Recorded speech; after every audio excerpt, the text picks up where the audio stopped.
In this quick tutorial, I'm going to show you how you can create a unique list from your data here in Google Sheets. So if you're working with a large set of data and you're not sure how many unique values you have within your data set, this is how you can figure it out. And we're actually using a function called unique. On this column right here, we have different types of categories, and I want to learn what those unique categories are. And again, we're going to be using the unique function. So let's start our formula right here. Put in your equal sign, type in unique or select it right there. And here we have our syntax. So we're going to basically just select the range where all those values or repetitive values are, then press enter, and here we have it.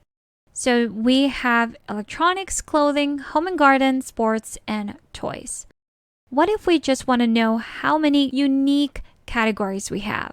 We can absolutely do that with another function called count unique.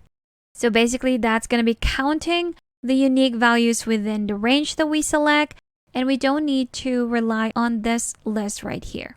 So if I were to delete this, put in a formula right here, start with your equal sign, type in count unique, select it right there, and just select this same range.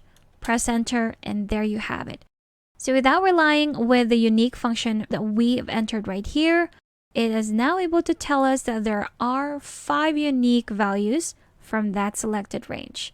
But again, if we go back to the unique function right here, to know what those unique values are, press enter, here we have it. That's electronics, clothing, home and garden, sports, and toys. And that is how you can create a unique list from your data here in Google Sheets. Now, if you still need extra help with Sheets, I do have a free guide linked in the description below that you should definitely check out. Thank you for watching this quick tutorial. Make sure to subscribe for more helpful videos, and I will see you in the next one.